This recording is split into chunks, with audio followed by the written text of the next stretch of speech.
আসসালামু আলাইকুম। আমি প্রফেসর ডক্টর সেলিনা আক্তার। আজ কথা বলবো গর্ভাবস্থায় বমি বন্ধ করার জন্য কিছু সহজ টিপস নিয়ে। আমরা সবাই জানি একটা মেয়ে যখন প্রেগনেন্ট হয় তখন তার মর্নিং সিকনেস অর্থাৎ অতিরিক্ত বমি, ক্লান্ত লাগা, গলা বুক জ্বলা, এই সমস্ত জিনিসগুলো দিয়ে কিন্তু আমরা প্রথমে বুঝতে পারি যে সে মনে হয় প্রেগনেন্ট হয়েছে। তো এই সমস্যাগুলো হলে আমাদেরকে ধরে নিতে হবে যে এই সমস্যাগুলো যে হচ্ছে এর পরিবর্তেই কিন্তু বাচ্চাটা পেটের মধ্যে নিরাপদে বড় হচ্ছে। কারণ এই সমস্যাগুলো কিন্তু আসলে প্রেগনেন্সি কিছু হরমোন আছে যে হরমোন শরীরে বেড়ে গেলে হতে থাকে। তো বমি বন্ধ করার জন্য আমি যে টিপসগুলো সাধারণত আমার চেম্বারে রোগীদের দিয়ে থাকি তা হলো সকালে ঘুম থেকে উঠে বিছানা থেকে সরাসরি ওঠা যাবে না।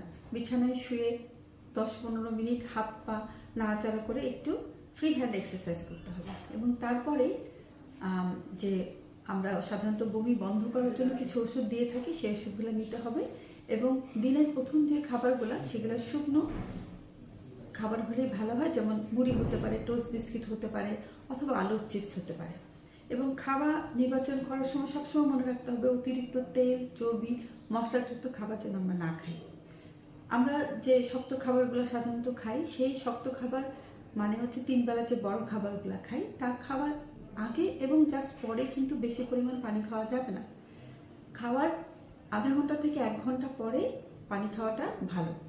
সারাদিন 2-3 ঘন্টা পর পর অল্প অল্প করে পানি খাওয়াটা ভালো, তাহলে বমির পরিমাণটা একটু কম হয়। অতিরিক্ত গরম খাবার না খাওয়াই ভালো। রান্না করার পর খাবারটা ঠান্ডা করে খেলে বমির সমস্যা কম হয়। যারা রান্নাবান্না করেন রান্নাঘরে যেতেই হয় তাদের ক্ষেত্রে যেটা করণীয়, রান্নাঘরটা খোলামেলা হওয়া ভালো এবং রান্নার সময় আপনি যদি জানলাটা খুলে নেন তাহলে আপনার জন্য সেই পরিবেশটা আরামদায়ক হবে। এবং সবসময় চেষ্টা করবেন যে অতিরিক্ত গরম যে আবহাওয়া সেগুলো এড়িয়ে চলা এবং অতিরিক্ত গন্ধযুক্ত যে খাবারগুলো সেই খাবারগুলো এড়িয়ে চলা। খুব বেশি মানুষের ভিড়ে যাবেন না, কারণ মানুষের শরীরে কিছু গন্ধ থাকে অথবা এক একজন এক এক ধরনের পারফিউম ইউজ করে, সেই পারফিউমগুলোর জন্যও কিন্তু বমির কারণ হতে পারে। একজন গর্ভবতী মাকে সারাদিনে অবশ্যই 8 ঘন্টা ঘুমাতে হবে এবং দুপুরে 2 ঘন্টা শুয়ে বিশ্রাম নিতে হবে, কারণ অতিরিক্ত ক্লান্তির জন্যও কিন্তু এই বমির ভাবটা হতে পারে। সবসময় চেষ্টা করবেন সারাদিনে একটু বিশুদ্ধ বাতাস নেওয়ার। যাদের আশেপাশে খোলা মাঠ আছে একটু সকালে অথবা বিকেলে রোদ পড়ে গেলে ওখানে একটু গিয়ে বসা, আর যদি সেই সুবিধা না থাকে তাহলে ছাদে যাওয়া অথবা বারান্দায় গিয়ে একটু দাঁড়ানো, সুন্দর সুন্দর চিন্তা করা, সুন্দর কিছু মুভি দেখা, ইবাদত করা।